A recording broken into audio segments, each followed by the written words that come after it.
23వ తారీఖు మధ్యాహ్నం 12 గంటలకు సమ్మక్క సార్లమ్మ సన్నిధిలోకి మన ముఖ్యమంత్రి శ్రీ యనమల రేవంత్ రెడ్డి గారు, వారితో పాటు ఇన్ఛార్జ్ మినిస్టర్ పొంగులేటి శ్రీనివాస్ రెడ్డి గారు, అదే విధంగా కొండా సురేఖ గారు, అడ్లూరు లక్ష్మణ్ గారు, మరి జూపల్లి కృష్ణారావు గారు,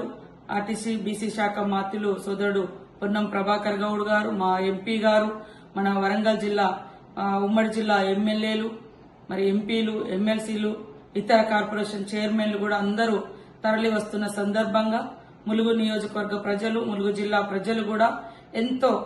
భక్తితో శ్రద్ధతో ఈ ప్రాంతానికి వచ్చి ఈరోజు సమ్మక్క సార్లమ్మ గుడి నిర్మాణంలో భాగమయ్యేందుకు వస్తున్నటువంటి ముఖ్యమంత్రి రేవంత్ రెడ్డి గారిని స్వాగతించాలని మరి మనస్ఫూర్తిగా కోరుకుంటూ,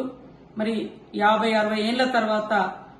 గుడి మరొక రూపంలోకి వస్తున్న సందర్భంగా మేమందరం కూడా ఆ తల్లుల బిడ్డలుగా ఎంతో చిత్తశుద్దితో ఈ పని చేస్తున్నటువంటి ఈ కార్యక్రమంలో ముఖ్యంగా ముఖ్యమంత్రి గారు ఒక సమ్మక్క సార్లమ్మ కొడుకుగా, భక్తుడిగా అనేక సందర్భాల్లో సమ్మక్క సార్లమ్మ సన్నిధిలోకి వచ్చి సమ్మక్క సార్లమ్మ దీవెనలు పొందడం జరిగింది.